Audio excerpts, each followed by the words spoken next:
मौत की अफवाहों के बीच सामने आए नेतन्याहू दिखाई अपनी अंगुलियां, ईरान बोला जिंदा हुआ तो पीछा करके मारेंगे।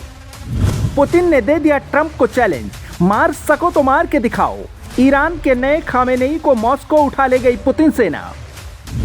नेतन्याहू ने छेड़ दिया धर्म युद्ध, मसीहा की होगी वापसी, मिट जाएगा ईरान। अरब में अकेला सुपर पावर होगा इजराइल। मिडिल ईस्ट में मसीहा की वापसी होने वाली है।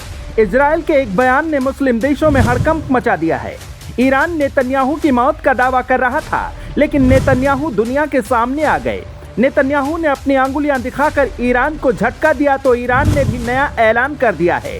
ट्रंप ईरान के नए खलीफा को जन्नत भेजने का प्लान बना रहे थे, तभी पुतिन की सेना आई और नए खामेनेई को अपने साथ ले गई। ट्रंप को अब नया चैलेंज मिल गया है। इजरायली पीएम ने कैसे पूरी दुनिया को मैसेज दिया है, आपको आगे बताते हैं। पहले पुतिन का धमाका देखिए।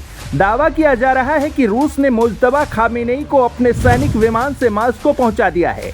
ईरान के नए सुप्रीम लीडर का रूस की सुरक्षा में इलाज चल रहा है।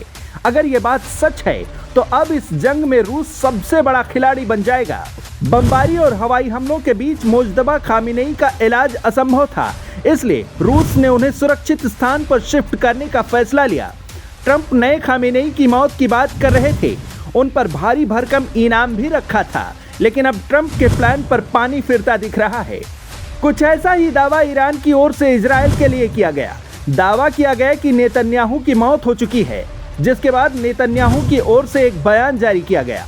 इस बयान का वीडियो भी दुनिया भर में वायरल होने लगा, क्योंकि इसमें नेतन्याहू की 6 अंगुलियां दिखाई गई।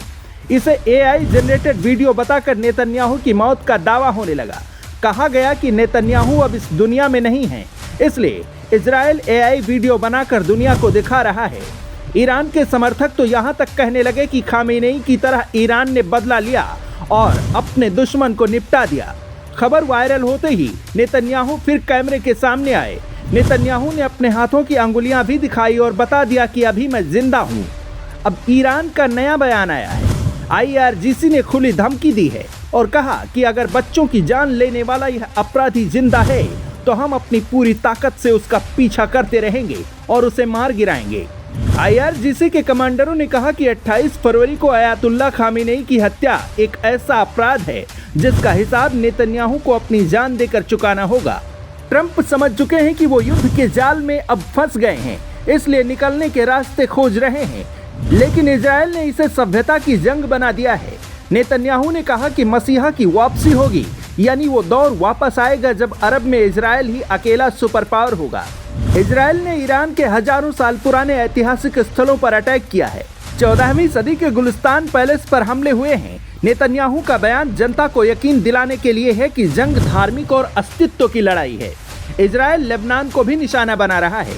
इजरायली सेना ने दावा किया है कि बैरूत और उसके आसपास करीब 70 ठिकानों पर एक साथ हमला किया गया। अमेरिकी खुफिया एजेंसी की ही रिपोर्ट है कि रूस ईरान को मदद दे रहा है, जबकि क्रेमलिन की रिपोर्ट है कि रूस शांति प्रस्ताव तैयार कर रहा है। यानी पुतिन डबल गेम खेल रहे हैं। ईरान को मदद भी जारी है और अमेरिका से फायदे भी उठा रहे हैं। ये ठीक वैसा ही है जैसा अमेरिका ने रशिया को यूक्रेन के साथ फंसा कर किया है।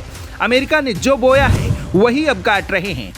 लेकिन नेतन्याहू ने जो ऐलान किया उसे लेकर आप क्या सोचते हैं, कमेंट में बताइए।